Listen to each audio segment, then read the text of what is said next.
Boleh ngobrol sedikit nggak soal MBG misalkan? Boleh, MBG 300 boleh. triliun ya? Iya. Ini posisi gue udah jelas ini dari 2 tahun yang lalu.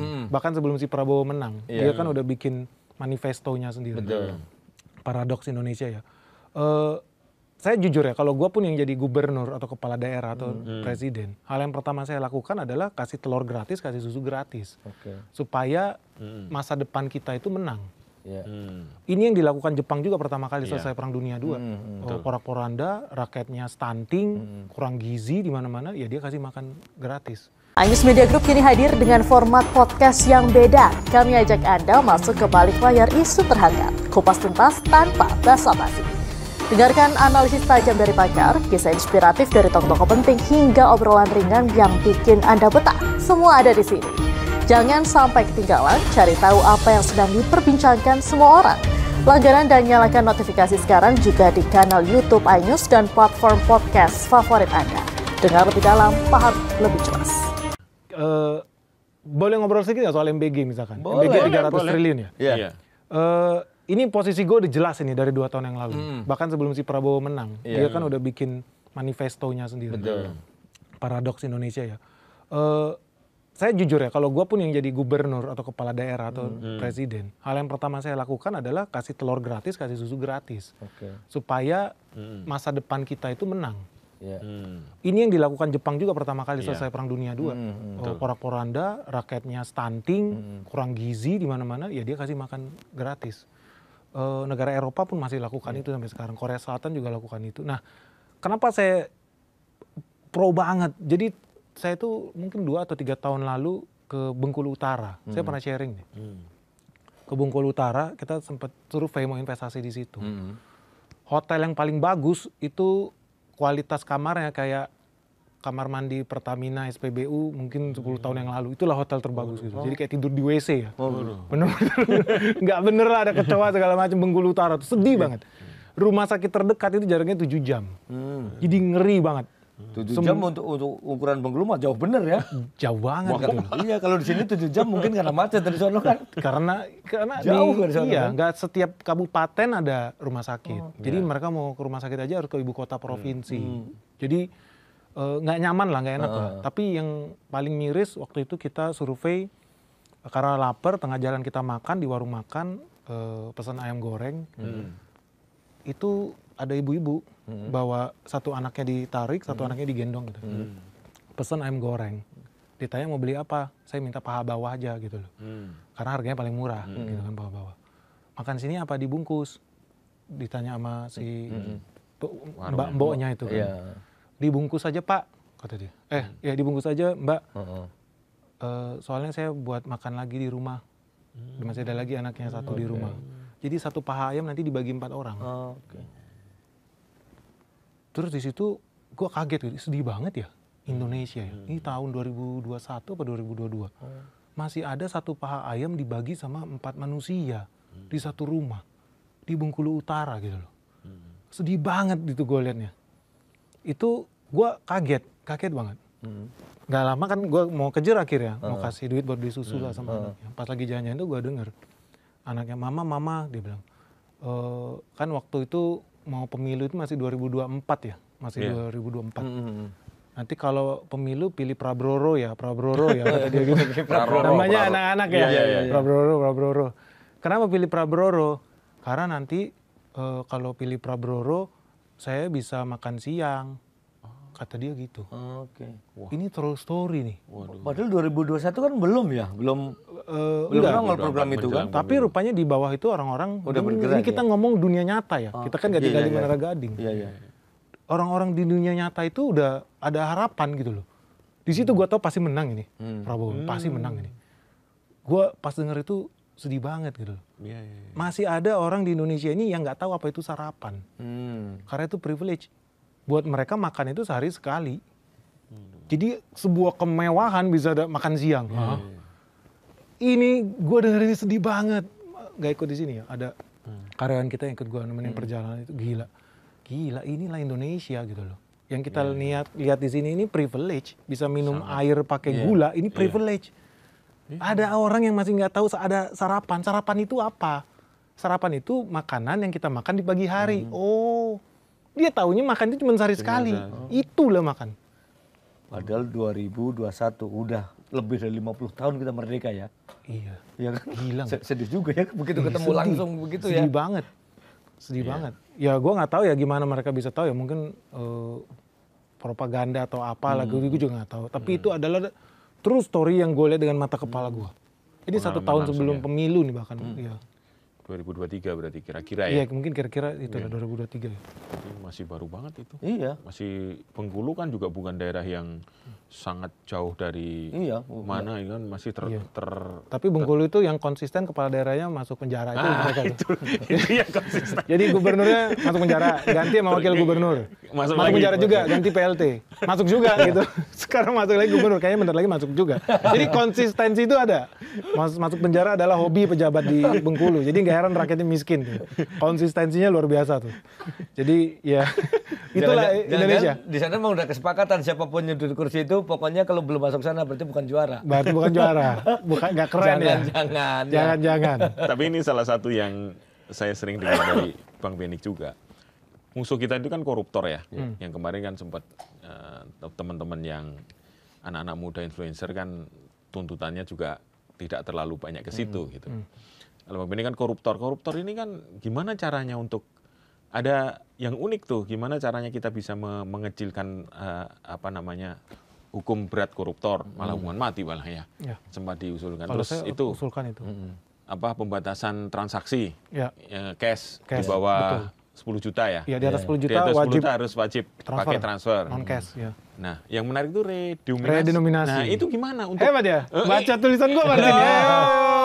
Ini lucu. Gini loh, pemotongan nilai nominal uang, tapi untuk tujuannya selanjutnya untuk membuat koruptor ini kapok gitu. Betul. Supaya narik duitnya. Nah, gimana pulang ini? kampung. Jadi ini berangkat dari pertemuan gua ini dengan salah unik satu anggota parlemen. Bendahara salah satu partai besar di Republik Kazakhstan ya katakan ya.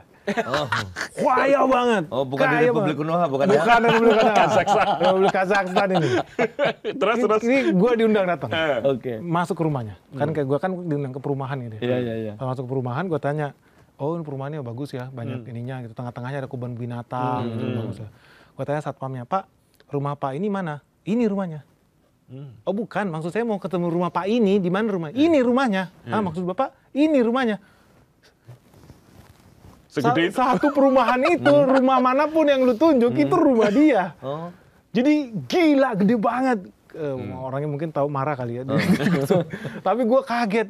Ada kebun binatang, burung merak jalan-jalan di sana. Waduh, buset, kaya banget lah anggota parlemen. Dan gue tahu, dia banyak perusahaan, banyak usaha-usahanya di daerah-daerah gitu. Gajinya karyawan itu cash. Kan jadi pertanyaan, karena kan gue ngobrol-ngobrol juga, tiap bulan nanti kita harus pergi ke tempat Bapak, bawa karung. Jadi bawa karung, lu bayangin kalau dia punya 60 perusahaan, 60 karung dia harus datang gitu kan, bagi-bagi bayar cash. Di situ kan ada indikator bahwa kenapa sih dia harus pakai cash, berarti kan mungkin ada masalah dengan sistem perbankan nasional gitu kan ya. Atau jangan-jangan memang duit cash itu disimpan di balik tempat tidur. Kan gitu. Gue positive thinking aja gitu kan ya.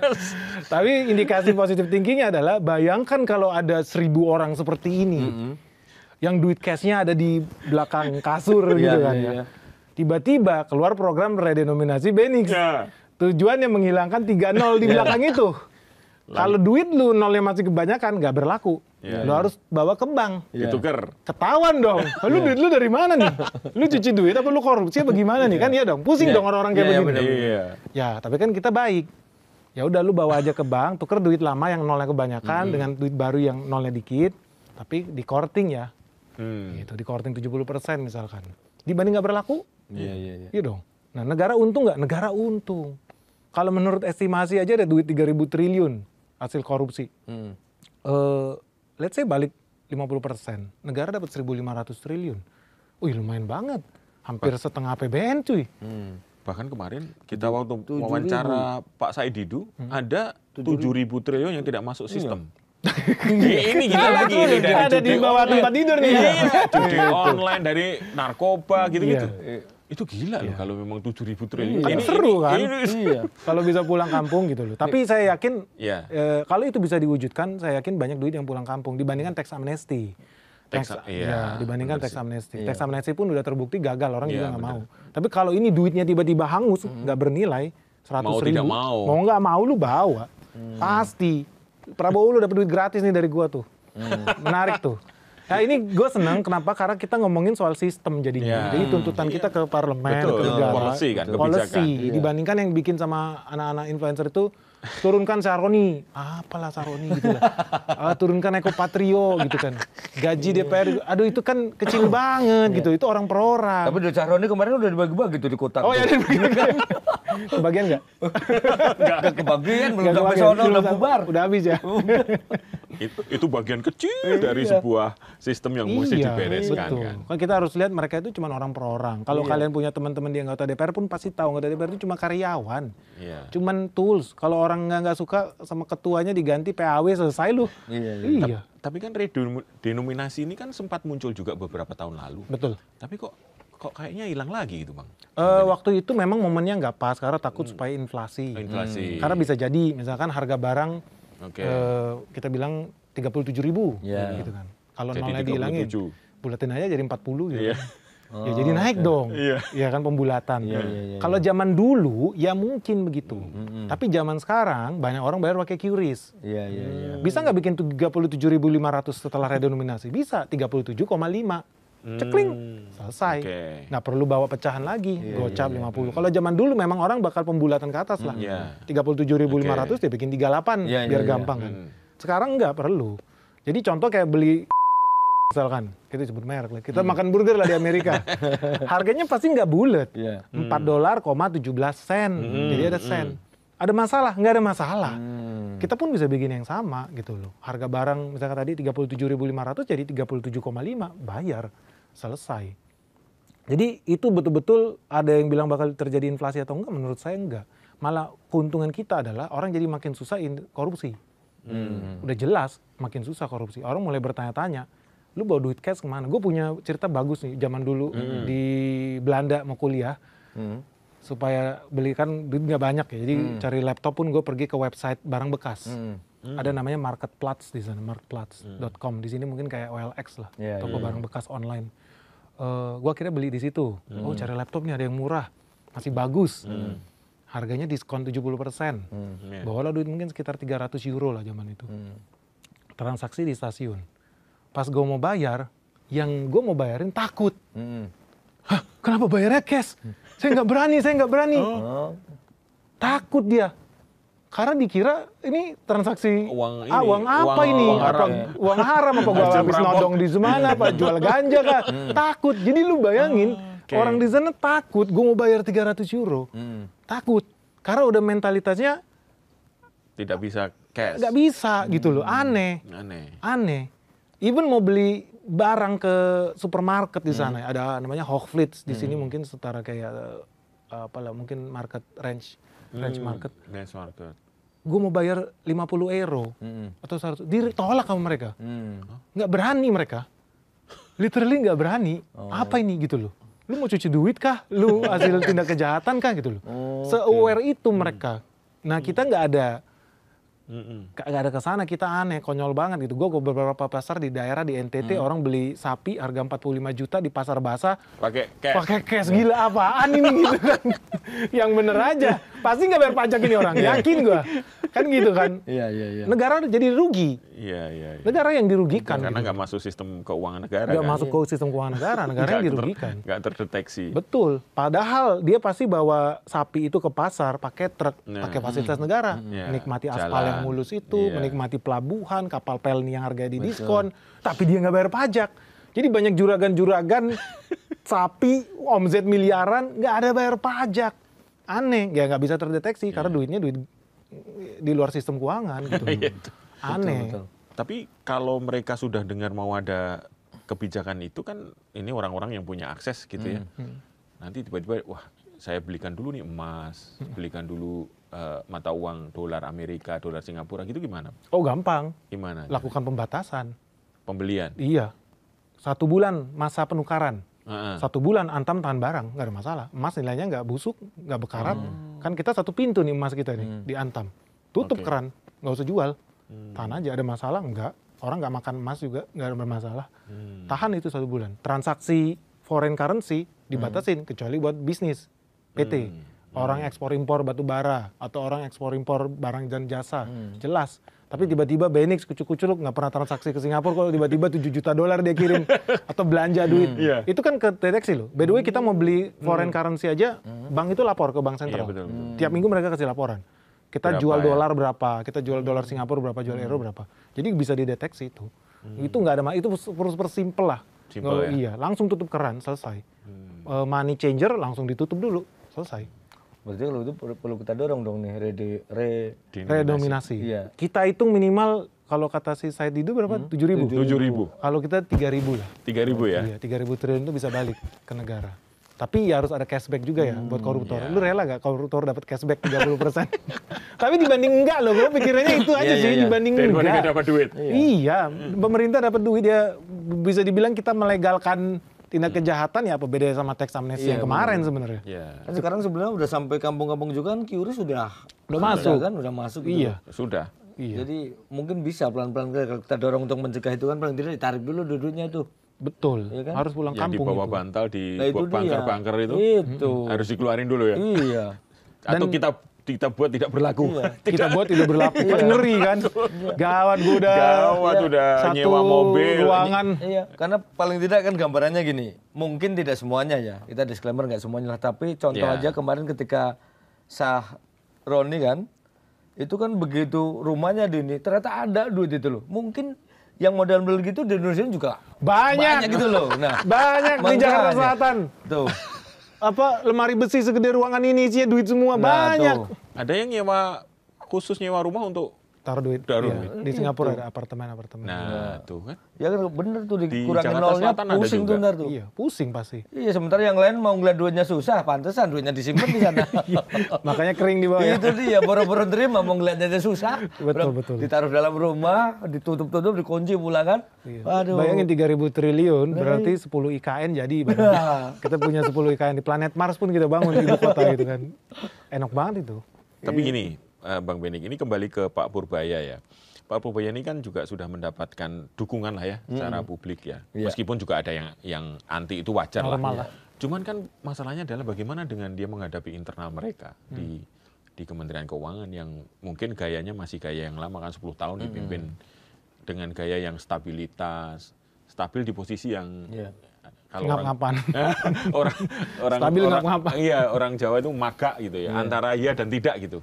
Gimana Bang? Kan ini kan tidak gampang ya mengubah mindset yang sudah 10 tahun. Lebih lah. Lebih mungkin Kan dari RSBY ya. Nah ya itu gimana itu? Itu urusan Purbaya lah. Dia kan dibayar buat ngerjain itu ya. Oke. Tapi saya rasa bisa sih. Kalau saya lihat dia kayaknya orangnya nggak terlalu kaku. Tapi di sisi Nyantai. lain dia juga nggak bisa dibodoh-bodohin. benar. Karena dia main data, dia pegang data dan dia mau present data sendiri. Artinya kan kalau dia presentasi bukan karyawannya. Ada konsekuensi yang lu omongin harus bener. Dia harus cek. Kayak kemarin kita lihat dia ngetes loh telepon kering pajak. Iya benar. Cortex. Cortex ya? Iya. Di situ dia nggak kan, gue dikibulin ya sama anak buah nih. Emang betul lu dikibulin.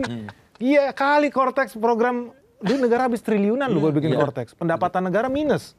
Itu berarti kan kerugian keuangan negara. Sampai hari ini nggak ada yang masuk penjara. Kok aneh lu jalanin negara kayak anak bocil, program-program habis triliunan nggak ada konsekuensi, aneh banget. Siapa yang mau gitu kan, aneh banget gitu loh. Lu bikin kesalahan merugikan negara lu, triliunan.